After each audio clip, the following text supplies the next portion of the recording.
तेरी कामयाबी पर तारीफ और तेरी नाकामयाबी पर ताना होगा। कि तेरी कामयाबी पर तारीफ और तेरी नाकामयाबी पर ताना होगा। तेरे दुख में कुछ लोग पर तेरी सफलता में जमाना होगा, पर तेरी सफलता में जमाना होगा। तो हेलो एवरीवन, हेलो दोस्तों, मेरे देश के समस्त छात्र छात्राओं को नमस्कार, मेरा प्यार भरा प्रणाम। उम्मीद करता हूं आप सब बहुत अच्छे होंगे, खुश होंगे, मस्त होंगे, एकदम स्वस्थ होंगे। ऐसी उम्मीद मैं आपसे करता हूं और मैं दीपक आप सभी का डीप लर्निंग पॉइंट के इस ऑफिशियल यूट्यूब चैनल पर तहे दिल से वेलकम करता हूं। पूरे उत्साह और उमंग के साथ आप सभी का स्वागत करता हूं और फिर से हाजिर हूं आपके साथ जीएस की इस महफिल में। जी हाँ दोस्तों, आज बातें करेंगे यूएनओ के ऑर्गन्स के बारे में बातें करेंगे। इससे पहले एक क्लास यूएनओ की आपके ऊपर आ चुकी है, 2 क्लास में यूएनओ आपका कंप्लीट हो जाएगा। मैंने बताया था आपको कि एक क्लास और आएगी, तो सेकंड क्लास आपकी है जिसमें इन ऑर्गन्स के मैंने नाम बताए हैं, इनके काम बताए हैं, इनकी संरचना बताई है, जो इनसे क्वेश्चन पूछे जाएंगे या पूछे जाते हैं अक्सर, वो बताएं। ये सारी बातें की, ठीक है।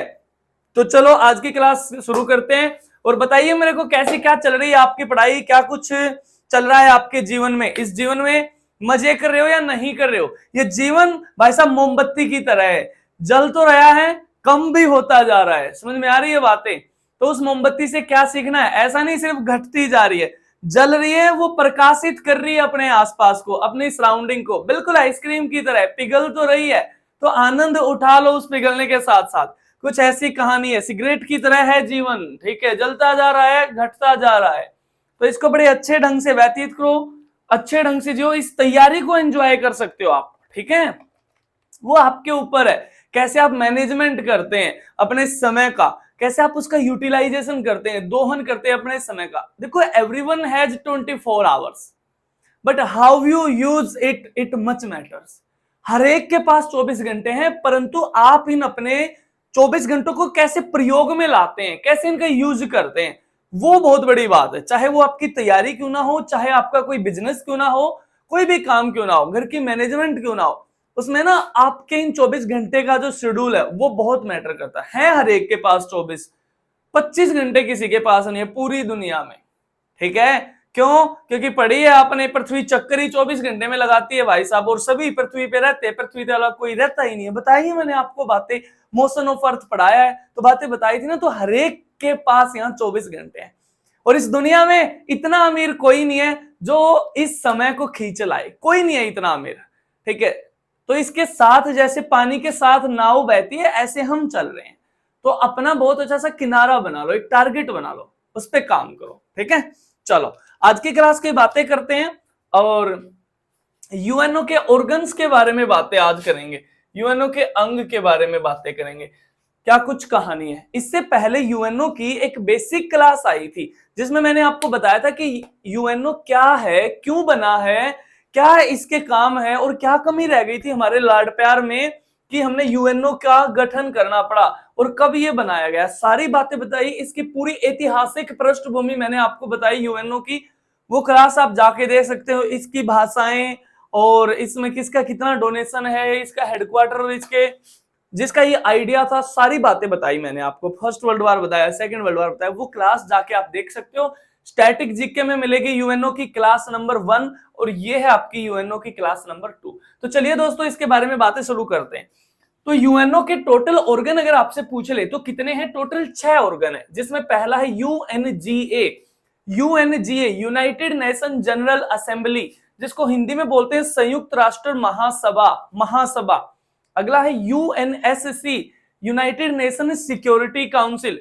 मैं इससे बताता हूं, ठीक है। इससे मैं पुनिश भी करता हूं आपको कई बार, ऑफलाइन में आपने देखा होगा ना, कई बार पनिशमेंट दी जाती है आपको इससे, ठीक है। तो UNSC, United nation security council, संयुक्त राष्ट्र सुरक्षा परिषद जिसको बोलते हैं। फिर यूएन सेक्रेटेरिएट, यूएन का सचिवालय। और फिर है ICJ, international court of justice, जिसको बोलते हैं अंतरराष्ट्रीय न्यायालय। और फिर है आपका यूएन इकोसोक, united nation economically and socially council, जिसको बोलते हैं संयुक्त राष्ट्र की सामाजिक एवं आर्थिक परिषद बोलते हैं। और अगला है आपका ट्रस्टीशिप काउंसिल, न्यास परिषद, जो अभी प्रभावी नहीं है, वर्तमान में एक्टिव नहीं है, ठीक है। तो अगर आपसे पूछ ले टोटल ऑर्गन कितने हैं, तो टोटल ऑर्गन है आपके 6, लेकिन प्रभावी कितने हैं, एक्टिव कितने, तो 5 है। ठीक है, इसके बारे में बातें करेंगे, ये अभी एक्टिव क्यों नहीं है, लेकिन कहानी यहां से शुरू करते हैं। चलो, सबसे पहले बात आई महासभा। महासभा के ना पहले काम जानते हैं। देखो मैंने इनके काम नहीं लिखे क्योंकि इतना यहाँ पे स्पेस नहीं था, और अगर काम भी लिखता तो 2-3 ही पढ़ाए जाते, फिर एक तीसरी क्लास और आती। तो इसके काम में आपको बताता चलता हूं, आप लिख सकते हो साथ के साथ में। ठीक है, बड़ी आसान सी बातें हैं। ठीक है, तो सीधी सी बात है, सबसे पहले हम महासभा के बारे में बातें करते हैं। महासभा का क्या कुछ काम है, क्या इसके मतलब फायदे हैं, अगर कोई विदेश इसकी मेंबरशिप लेता है तो उसके बारे में बातें करेंगे। सबसे पहले इसके काम जानते हैं। देखो जो महासभा है ना, यहां पर हर एक देश का हेड ऑफ स्टेट आएगा और यहां पर मीटिंग में भाग लेगा। टोटल मेंबर कितने हैं, 193। इसके काम क्या है, यूएनओ के बजट पर बातें करना, यूएनओ की रिपोर्ट तैयार करना, यूएनओ की देखरेख के बारे में बातें करना, किस मेंबर को नई सदस्यता लेनी है और किस मेंबर को सदस्यता देनी है या किसकी उससे हटानी भी है। 2/3 बहुमत से हर एक मेंबर को इसकी सदस्यता दी जाती है, ऐसी कुछ कहानी। और महासभा का अहम रोल रहता है किसमें, ये जो सचिवालय है, यहां पर एक बहुत अच्छा पद है अध्यक्ष, जिसका नाम है महासचिव। ये महासचिव अकेला ऐसा व्यक्ति है जो इस पूरी यूएनओ को अकेला रिप्रेजेंट कर सकता है। देख लो, यानी कि यूएनओ क्या है, पूरी अर्थ पे सबसे बड़ा ऑर्गेनाइजेशन, और उसमें एक ही पोस्ट है, महासचिव। देख लो इस व्यक्ति की क्या क्वालिटी होगी, और यहां पर एक एग्जाम पास नहीं हो रहा है, और ये भाई साहब पूरी अर्थ पे अकेला व्यक्ति है जो इस सबसे बड़े ऑर्गेनाइजेशन, दुनिया के सबसे बड़े ऑर्गेनाइजेशन को अकेला रिप्रेजेंट कर सकता है। इसलिए ना इसको फॉरमोस्ट रिप्रेजेंटेटिव ऑफ यूएनओ बोलते हैं। ठीक है, तो महासभा का अहम रोल रहता है इसकी नियुक्ति करने में, लेकिन किसकी सिफारिश पर, सुरक्षा परिषद की सिफारिश पर। मैंने बताई आपको बातें कि यूनाइटेड नेशन सिक्योरिटी काउंसिल के ये जो 5 मेंबर हैं, America, Britain, China, Russia, France, इनके पास एक अच्छी खासी पावर है, वीटो पावर। तो चलती तो इन 5 की है इस पूरे देश में। एक्चुअल में क्या है, देश में नहीं विश्व में, एक्चुअल में क्या है, ये 5 ना किंग है भाई साहब, ये राजा हैं इस दुनिया के। ये 5 देश, ये जिधर चाहे इस यूएनओ को मोड़ सकते हैं। तो यहां पर सभी देशों के हेड ऑफ द स्टेट आते हैं, इसकी बैठक बैठती है। तो इसीलिए इसको कहा गया है विश्व की संसद या पार्लियामेंट ऑफ द वर्ल्ड कहा गया महासभा को। फिर इसको कहा गया है रूफ ऑफ द वर्ल्ड। इसको क्या कहा गया है, रूफ ऑफ द वर्ल्ड, संसार की छत भी कहा गया। लेकिन किसने कहा है, सुमा नाम के एक बहुत बड़े सोशलिस्ट रहे हैं, समाजशास्त्री रहे हैं, उन्होंने कहा है कि महासभा क्या है, संसार की छत है। सभी इसके बैठ के ही, इसके नीचे बैठ के ही फैसले करते हैं या कुछ ऐसे कानून बनाते हैं जो पूरी अर्थ पे या ग्लोबली लागू हो जाते हैं, कुछ ऐसी बातें। ठीक है, और इसके काम अगर मैं 1-2 और काम और बताऊं तो इनकी नियुक्ति सुरक्षा परिषद की सिफारिश पर अंतरराष्ट्रीय न्यायालय के जजों की नियुक्ति ये करती है, और सामाजिक आर्थिक परिषद के जज, उनकी मेंबर्स की नियुक्ति महासभा करती है। तो ये सारे काम है महासभा के। ठीक है, कानूनों का निर्माण करती है। ठीक है, देखो हमारी सरकार के भी ना 3 अंग होते हैं, एक विधायिका, एक कार्यपालिका और एक न्यायपालिका। विधायिका क्या है, कानूनों का निर्माण करती है, कानून बनाती है जनता के लिए, और एक क्या है आपकी कार्यपालिका, जो उन कानूनों को रेगुलेट करती है, लागू करती है जनता के ऊपर, जिसमें क्या है आपका पूरा का पूरा प्रशासन आता है, एडमिनिस्ट्रेशन आता है। भाई पुलिस ही तो लागू करती है उन कानूनों को आपके ऊपर, वही तो आपको बताती है सारी बातें। तो यहां तो कानूनों का सिर्फ निर्माण होता है। तो इसीलिए इसको बोला गया है लेजिस्लेटिव ऑफ यूएनओ, या यूएनओ की विधायिका बोला गया किसको, महासभा को। इसमें कुल सदस्य कितने हैं, 193 देश इसके आज के दिन मेंबर हैं वर्तमान में। और सबसे नया सदस्य बना है इसका 11 जुलाई 2011 को, दक्षिणी सूडान देश इसका नया मेंबर बना है यूएनओ का। पहली बैठक इसकी कहां हुई है, लंदन के अंदर इसकी पहली बैठक हुई है। डायरेक्ट क्वेश्चन छपा है आपके पेपर में कि पहली बैठक कब हुई है, 10 जनवरी 1946 को ये बैठक हुई है।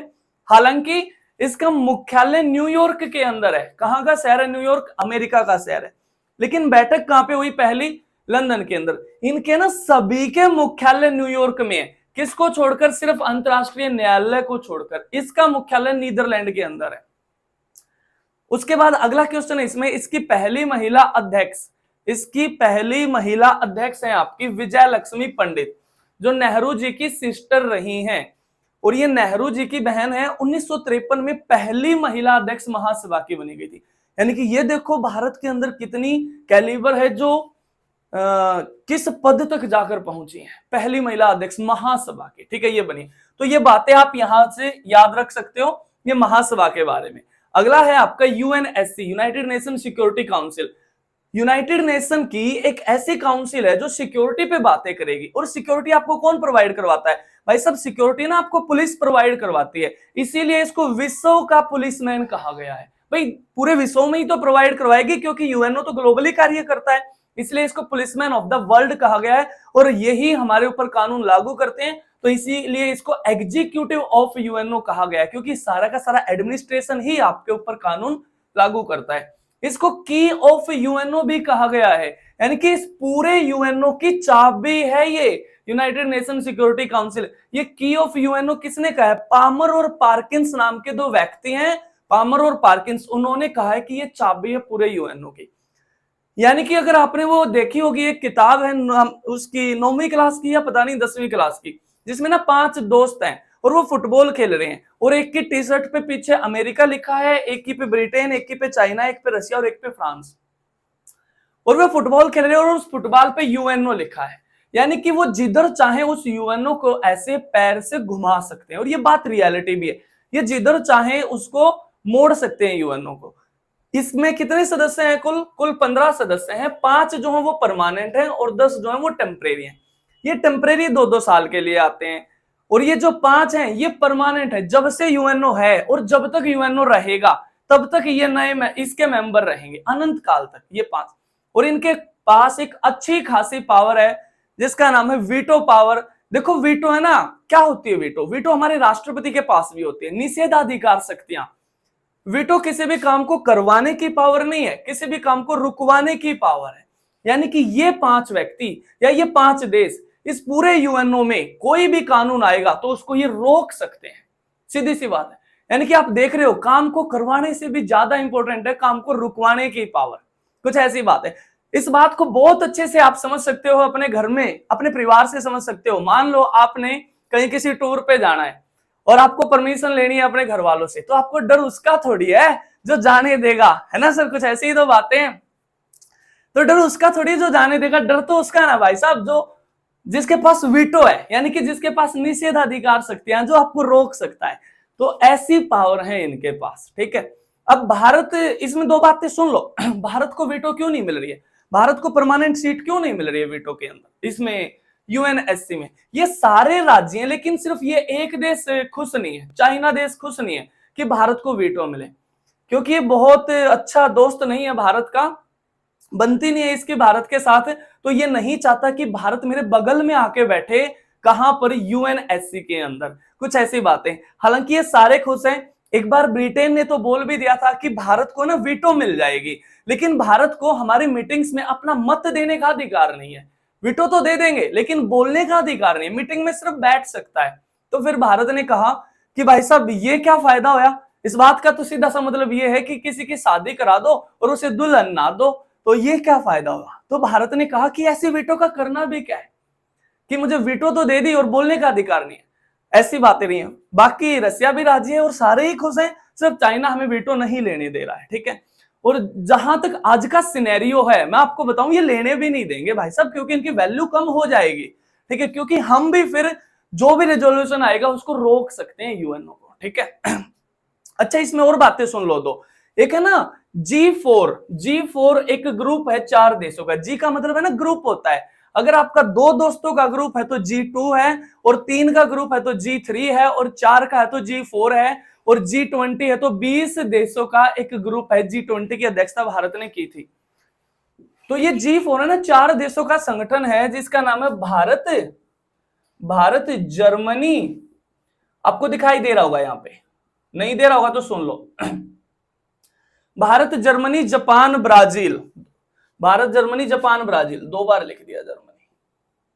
तो ये 4 देशों का संगठन है, G4 ग्रुप है। ये 2005 में इसकी स्थापना की गई थी, जो लगातार वीटो की डिमांड कर रहा है इसमें सुरक्षा परिषद में, कि भारत को भी और जर्मनी को भी, जापान को भी, ब्राजील को, कि हमें भी वीटो दो, हमें भी परमानेंट सीट दो, हमारा भी एक बहुत अच्छा खासा यूएनओ में योगदान रहा है, हमें भी मिलनी चाहिए।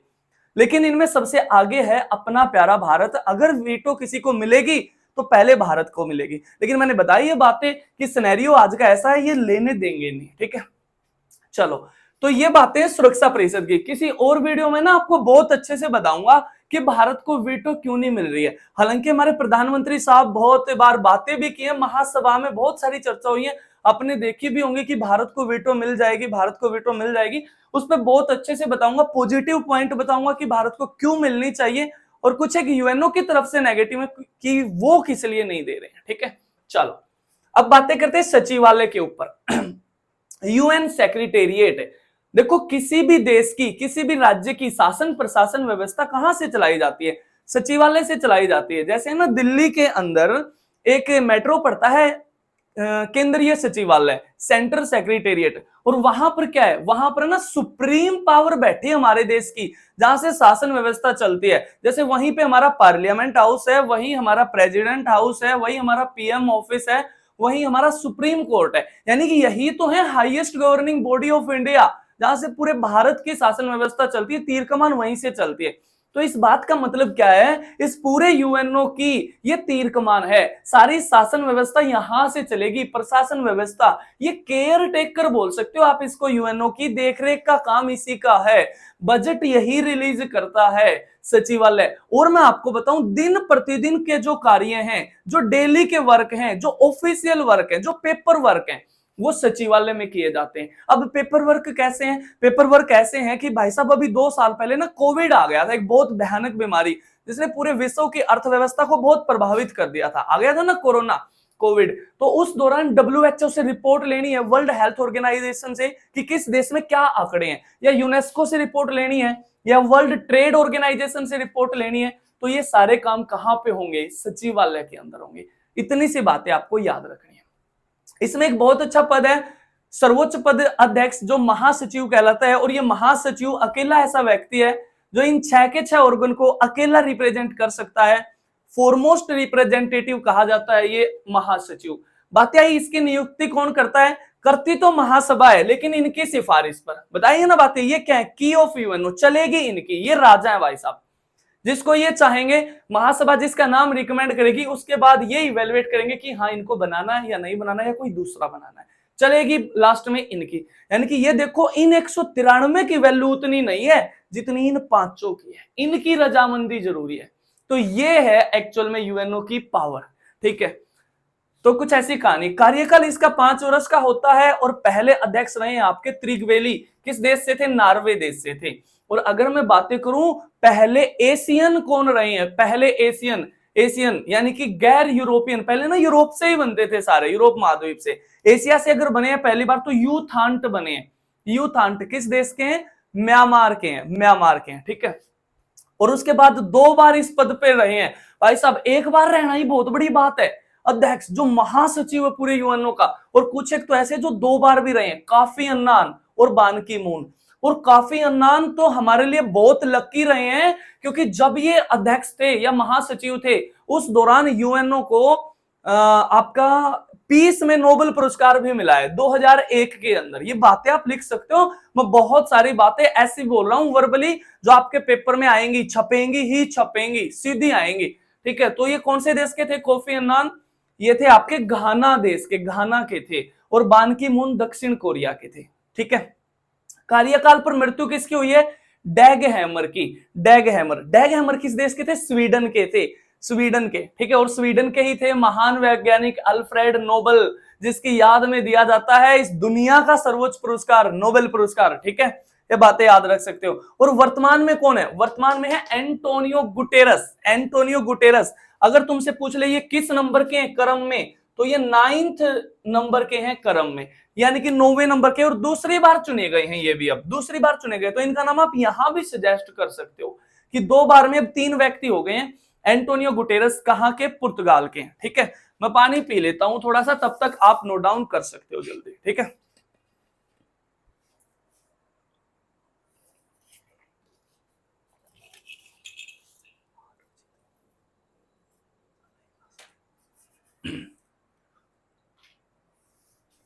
जल्दी से लिखेंगे।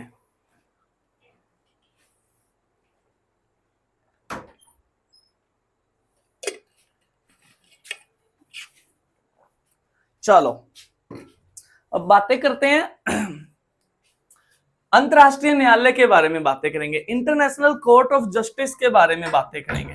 ठीक है, ये इंटरनेशनल कोर्ट ऑफ जस्टिस ये क्या है? ये है ना आपका अंतरराष्ट्रीय न्यायालय, इसको ना यूनिवर्सल कोर्ट ऑफ लॉ बोलते हैं, या इसको आप जुडिशरी ऑफ यूएनओ या जुडिशरी ऑफ वर्ल्ड भी बोल सकते हैं। ठीक है, यानी कि अगर दो या दो देशों के बीच में कोई भी वाद विवाद हो जाता है, भाई सीधी सी बात है, अगर दो राज्यों का कोई झगड़ा है, जैसे हरियाणा पंजाब का झगड़ा है, तो उसको कौन सुलझाएगा? उसको सुप्रीम कोर्ट सुलझाएगा। सुप्रीम कोर्ट सुलझाएगा ना, जो इस देश की हाईएस्ट जुडिशरी है, ठीक है, वो सुलझाएगी। लेकिन अगर दो देशों के बीच में हो गया तो सुप्रीम कोर्ट थोड़ी समझाएगा, वो विश्व का जो सुप्रीम कोर्ट है, ये कह सकते हो आप, ये वर्ल्ड का सुप्रीम कोर्ट है।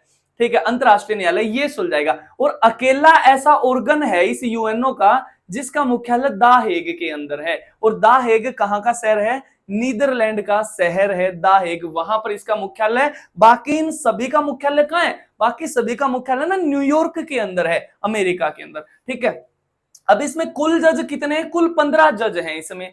कुल कितने जज हैं? 15 जज है। और इनकी भी नियुक्ति में अहम योगदान महासभा का है, महासभा इनकी नियुक्ति करती है। कार्यकाल कितना है? 9 साल का है। लेकिन 1/3 जज रिटायर हो जाते हैं हर 3 साल के अंदर। समझ में आई ये बातें? 1/3 जज, 1/3 का मतलब है 5 जज हर 3 साल नए आ जाते हैं, पुराने रिटायर हो जाते हैं। और भारत से जो रहे हैं, देखो भारत की प्रतिभा बहुत दूर दूर तक गई है। यहां पर जो टैलेंट छिपे हैं बहुत वैश्विक स्तर पे भी बहुत फेमस हुए हैं। ठीक है, तो 4 ऐसे महान चेहरे हैं, महान व्यक्तित्व हैं जो यहां पर गए हैं, जिसमें सबसे पहले हैं आपके बी.एन. राव। बी.एन. राव सबसे पहले हैं।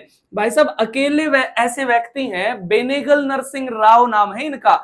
इन अकेले ऐसे व्यक्ति हैं, जब संविधान सभा का गठन किया गया था ना हमारे देश में, तो इस उस दौरान इन्होंने बिल्कुल फ्री ऑफ कॉस्ट कार्य किया था, कोई पैसा नहीं लिया था इन्होंने, बी.एन. राव ने। तो पहले ये गए थे। ठीक है, दूसरे गए नागेंद्र सिंह। और नागेंद्र सिंह पहले ऐसे भारतीय रहे हैं जो इन 15 में अध्यक्ष भी रहे और उपाध्यक्ष भी रहे। देखो इन 15 में ना एक अध्यक्ष भी होता है जो टाइम टेबल बनाता है या जो उसकी समय सारणी तैयार करता है, उसकी देखरेख रखता है। जैसे क्लास में जो मॉनिटर होता है वो क्लास से ही तो कोई बच्चा होता है जो अटेंडेंस वगैरह चेक करता है, किस बच्चे की क्या रिपोर्ट है टीचर को बताता है। तो बिल्कुल ऐसी कहानी, इन 15 में एक अध्यक्ष भी होता है। तो नागेंद्र सिंह अध्यक्ष भी रहे और उपाध्यक्ष भी रहे। और तीसरे नंबर पे है आर.एन. पाठक। आर.एन. पाठक है, रघुनंदन पाठक पूरा नाम है इनका। और चौथे नंबर पे रहे हैं दिलबीर सिंह भंडारी। और बड़े गर्व से हम कह सकते हैं कि ये दूसरी बार सिलेक्ट हुए हैं हमारे आईसीजे के अंदर इस जज के पद पे। ठीक है, देखो किसी भी देश से इन 15 जजों में 2 जज नहीं हो सकते, ये बातें याद रखनी है, 2 नहीं हो सकते। ये जो रहे हैं ना, ये अलग अलग टाइम पीरियड में रहे हैं, अलग अलग समय के दौरान रहे हैं, तो 2 नहीं हो सकते कभी भी। ठीक है, उसके बाद अगली परिषद है इसकी, अगला ऑर्गन है यूएन इकोसोक। देखो फुल फॉर्म क्या है? United nation economically and socially council. यानी कि यूनाइटेड नेशन की एक ऐसी काउंसिल है जो इकोनॉमिकली और सोशली वर्क करेगी। इकोनॉमिकली का मतलब क्या है? पैसे पर कार्य करेगी, पैसे पर बातचीत करेगी। और सोशली का मतलब क्या है? समाज के अंदर जो सोशल में, सोसाइटी में जो डिस्क्रिमिनेशन है, समाज में जो विषमताएं हैं, उनको भी खत्म करेगी। बातें आई, क्या कार्य है इसका बताई मैंने अभी बातें। कई बार क्या होता है, कुछ ना पावरफुल देश इस यूएनओ के द्वारा जो बजट पेश किया जाता है, इस पूरी दुनिया के पैसे को अपनी मुट्ठी में कर लेते हैं और वो पैसा उस देश तक नहीं पहुंच पाता जो उसका असली हकदार है। ये तो आप यहां पे भी देखते होंगे ना, ऐसा सिनेरियो तो हमारे यहां भी देखते होंगे आप। ठीक है, तो कुछ ऐसे देश होते हैं जो उस पैसे को वहां तक नहीं जाने देते, तो पैसे का रोटेशन नहीं हो पाता, सर्कुलेशन नहीं हो पाता, तो सभी का डेवलपमेंट नहीं हो पाता, विकास नहीं हो पाता। तो उसी पर नजर रखेगी ये काउंसिल, कुछ देशों को जो ऐसे काम ना करें। इसमें सदस्य कितने हैं? टोटल 54 सदस्य हैं इसके, 54 सदस्य हैं जिनका कार्यकाल 3 वर्ष का है। अब बातें आई, इन 54 में ही एक अध्यक्ष होता है, 54 में ही एक अध्यक्ष होता है और उस अध्यक्ष का कार्यकाल 1 साल का है। भाई क्लास में बच्चे तो पूरे साल पढ़ते हैं, लेकिन मॉनिटर कोई भी बनाया जाएगा तो 1 महीने के लिए बनाया जाएगा। बातें आ रही है समझ? मॉनिटर सिर्फ 1 महीने के लिए और बच्चे तो पढ़ेंगे पूरे सालों साल। तो कार्यकाल अगर सदस्यों का पूछ ले तो 54 है। अरे 54 नहीं, 54 तो सदस्य हैं टोटल।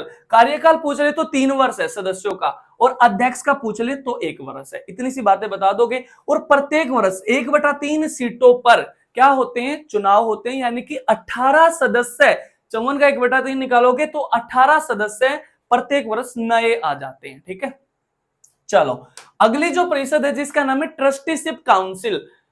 ट्रस्टीशिप काउंसिल, न्यास परिषद। देखो इसका मतलब क्या है, इसके नाम में ही इसका मतलब छिपा है, यानी कि एक काउंसिल है जो ट्रस्ट पे बातें करेगी। भाई ये दुनिया किस पे चल रही है, ट्रस्ट पे ही तो चल रही है। आप मेरे से पढ़ रहे हो ट्रस्ट करके कि हाँ सर जो पढ़ा रहे हैं हमारे पेपर में आएगा, ठीक है, मैं जो पढ़ा रहा हूं ट्रस्ट करके कि हाँ इनको ये बातें समझ में आ रही हैं। आप कोचिंग में जा रहे हो, घर वाले आप पे कर रहे हैं ट्रस्ट कि आप सीधे पढ़ने जा रहे हो, वे ये ट्रस्ट कर रहे हैं कि आप जल्दी से अपनी ड्रीम जॉब को प्राप्त कर पाए।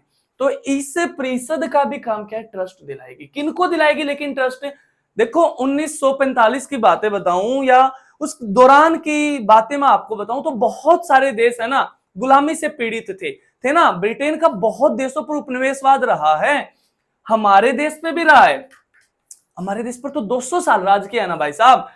तो हमारे देश में तो आते आते 1947 तो हमारी जनता में ना आग फैल चुकी थी कि हमें बस आजादी लेनी है। कहीं ना कहीं हमारे क्रांतिकारियों ने यहां पर जनता में ये आग फैला दी थी कि बस आजाद होना है ब्रिटेन की हुकूमत से। लेकिन फिर भी कुछ देश ऐसे थे जिन्हें पता ही नहीं कि मौलिक अधिकार होते क्या है, जिन्हें पता ही नहीं कि आजादी होती क्या है। कुछ एक देश ऐसे थे या संसाधनहीन देश थे जिनके पास रिसोर्सेज नहीं थे, कुछ जिन्हें पता ही नहीं कि संविधान क्या होता है, कानून क्या होता है। बहुत सारे देश थे ऐसे छोटे छोटे। हालांकि अगर मैं आपको रियलिटी बताऊं 1960 तक आते आते ना ब्रिटेन का उपनिवेशवाद खत्म होता जा रहा था, समाप्त होता जा रहा था, क्योंकि ब्रिटेन की है ना ये लगा लो कमर की रीढ़ की हड्डी टूट गई थी।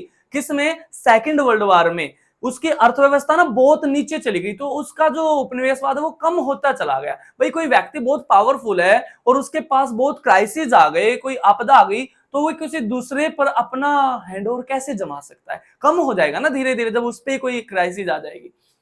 तो कुछ ऐसी कहानी रही है, कुछ ऐसे देश हैं उनको ये न्याय दिलाएगी कि हम आपके साथ हैं। कुछ देशों को ये काम सौंप दिया गया, जैसे ऑस्ट्रेलिया है, न्यूजीलैंड है, अमेरिका है, इन देशों को ये काम सौंपा गया कि आप इस काउंसिल के मेंबर हैं और आप इस पे नजर रखोगे कि कोई भी देश किसी देश का शोषण नहीं करेगा, कोई किसी पे हैवी नहीं रहेगा।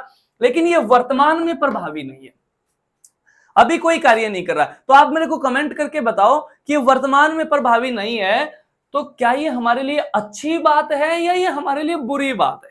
आप बताओ मेरे को सोच के। अगर ये कार्य नहीं कर रहा है, भाई सीधी सी बात है, अगर ये अभी कार्य नहीं कर रहा है तो इसका मतलब आज के दिन कोई भी देश किसी का गुलाम नहीं है और ये कार्य नहीं कर रहा है ना, तो ये हमारे लिए अच्छी बात है। समझ में आई है बातें? तो ये अच्छी बात है। देखो 1994 में 1994 में एक देश था, पैसिफिक ओशियन के अंदर एक देश पड़ता है पलाऊ। पलाऊ छोटा सा देश है, वो देश है ना आजाद हुआ, उसने अपनी आजादी को प्राप्त किया और तब से लेकर आज तक इसके सारे ऑपरेशन सस्पेंडेड हैं। सस्पेंडेड फॉर्म में इसके सारे, यानी कि कार्य नहीं करती अभी, यानी कि टर्मिनेशन इसका नहीं किया गया है, खत्म नहीं की गई है, लेकिन एक्टिव नहीं है, प्रभावी नहीं है। वैसे टोटल ऑर्गन 6 हैं, प्रभावी कितने हैं? 5 है। तो दोस्तों ये बातें रही हैं यूएनओ की। उम्मीद करता हूं आपको बातें समझ में आई होगी, ये कहानी समझ में आई होगी। एक क्लास पहले डाली थी कि यूएनओ का गठन क्यों किया गया, क्या कहानी है और कैसे ये कार्य करती है और कितने इसके ऑर्गन हैं और इन सबके क्या क्या कार्य हैं। ठीक है, ये सारी बातें आपको मैंने बताई हैं और उम्मीद करता हूं समझ में आई होगी। तो अगर आपको क्लास अच्छी लगती है, पसंद आती है, तो आप लाइक जरूर किया करो और अगर नहीं भी पसंद आती है तो भाई साहब डिसलाइक भी जरूर किया करो। मेरे को डिसलाइक भी बहुत पसंद है। ठीक है, वहां हर व्यक्ति को ना हर एक इवेंट से सीखने को मिलता है। ठीक है, तो जैसे भी आपके फीडबैक है ऑनेस्टली फीडबैक दिया करो, बिल्कुल ठीक है, जरूर बताया करो। और इसमें एक आधा क्वेश्चन और भी आप ऐड कर सकते हो कि आपसे पूछ ले कि यूएनओ में हमारा डंका बजा भाई साहब हिंदी में कब, कि पहले भारतीय यूएनओ में हिंदी में भाषण देने वाले। देखो महासभा में हिंदी में भाषण किसने दिया? हिंदी में भाषण दिया हमारे अटल बिहारी वाजपेयी ने, जो नेता रहे किस पार्टी से? भारतीय जनता पार्टी से जो नेता रहे और प्रधानमंत्री रहे। दूसरी बार जब भारत ने परमाणु का परीक्षण किया 1998 में, उस दौरान वो प्रधानमंत्री थे। प्रधानमंत्री रहे भारत के, लेकिन उन्होंने ये पहली बार महासभा में हिंदी में संबोधन किया, हिंदी में भाषण दिया। कब दिया? 1977 में। 1977 में ना सरकार बदली थी, और सरकार बदली थी तो पहली गैर कांग्रेस पार्टी की सरकार आई थी, जनता पार्टी से प्रधानमंत्री बने थे आपके मोरारजी देसाई। तो उस दौरान है ना ये विदेश मंत्री थे अटल बिहारी वाजपेयी, तब इन्होंने हिंदी में भाषण दिया था भाई साहब, ठीक है, महासभा के अंदर। और दूसरी बार फिर जब ये प्रधानमंत्री थे तो 2001 में ये अमेरिका के दौरे पर गए, और दूसरी बार फिर से इन्होंने हिंदी में ही भाषण दिया महासभा के अंदर, ठीक है। डिपेंड नहीं करता कि आपको एक ही लैंग्वेज आनी चाहिए, डिपेंड ये करता है कि आपको जो आती हैं वो कितने अच्छे से आती हैं, ठीक है। बार बार प्रैक्टिस, बार बार प्रैक्टिस। ये ओलंपिक में जो इतने पदक आ रहे हैं और देशों के, आप देख रहे होंगे, अमेरिका भाई साहब टॉप पे है, जो 40-40 तो गोल्ड जीत लेता है एक खेल में, और हमारे गोल्ड देख लो कितने हैं। अगर इंडिविजुअल कैपेसिटी की बातें करूं तो भारत के तो गोल्ड ही 2 आए हैं, गोल्ड ही 2 आए हैं, समझ में आई है बातें। लेकिन उनके इतने कैसे हैं? सारा की सारा खेल लेडीज एंड जेंटलमैन प्रैक्टिस का है, तो प्रैक्टिस ज्यादा से ज्यादा किया करो, ठीक है, अभ्यास करते रहा करो। देखो एक छोटी सी कहानी मैं आपको बता दूं अब क्लास के लास्ट में। एक है ना व्यक्ति का नाम आपने सुना होगा, माइकल फिलिप्स। माइकल फिलिप्स जिन्होंने सबसे ज्यादा पदक जीते हैं ओलंपिक खेल में, और तैराक हैं वो अमेरिका के स्विमर हैं, और उन्होंने ना टोटल 28 मेडल जीते हैं ओलंपिक में, टोटल 28 मेडल। देखो ओलंपिक के लिए ना क्वालिफाई करना भी अपने आप में बहुत बड़ी बात है, बहुत बड़ी बात है। और उन्होंने 28 गोल्ड जीते हैं, और 28 में से जिसमें उनके 28 तो टोटल मेडल है, 23 गोल्ड जीते हैं, 23 गोल्ड जीते, और बाकी सिल्वर और ब्रोंज है, 4 ब्रोंज सिल्वर है, 3 आपके ब्रोंज है। तो उनसे पूछा गया कि एक इंटरव्यू में कि आपने इतने पदक कैसे जीत लिए ओलंपिक में, जो दुनिया की सबसे बड़ी खेल प्रतियोगिता है ओलंपिक। तो उन्होंने एक बात बताई कि भाई साहब मैं 24 घंटे में से है ना, मैं 10 घंटे पानी में रहता हूं, 10 घंटे पानी में रहता हूं, और 10 घंटे का मतलब है कि महीने के 300 घंटे हो गए, और 300 घंटे का मतलब है कि एक साल के 3600 घंटे हो गए। और ओलंपिक भाई साहब 4 साल में एक बार आता है। तो माइकल फिलिप्स ने ये कहा है, और ध्यान रखना कि अगर आप ये मेरा रिकॉर्ड इसको 1 घंटा भी कम कर दो, 1 घंटा भी कम कर दो, यानी कि मैं 10 घंटे पानी में रहता हूं, आप 9 घंटे रह लो, तो भी आप मेरे रिकॉर्ड को बीट कर सकते हो, ठीक है।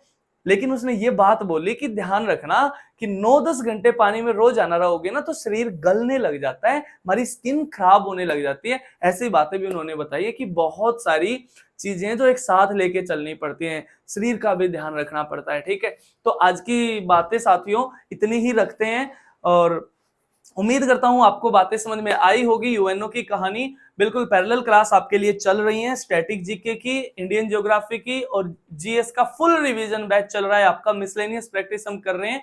तीनों की प्लेलिस्ट बनी हुई है चैनल पर, आप जाकर देख सकते हैं। तो चलिए मिलता हूं फिर आपसे अगली क्लास में, तब तक के लिए खुश रहो, मस्त रहो, स्वस्थ रहो, अपना ख्याल रखो और अपने घर वालों का ख्याल रखो। मस्त जरूर रहा करो, क्योंकि जिसकी मस्ती जिंदा है उसकी हस्ती जिंदा है, अदरवाइज वो इंसान इस दुनिया में जबरदस्ती जिंदा है। तो चलिए फिर मिलता हूं आपसे अगली क्लास में। जय हिंद, जय भारत, वंदे मातरम।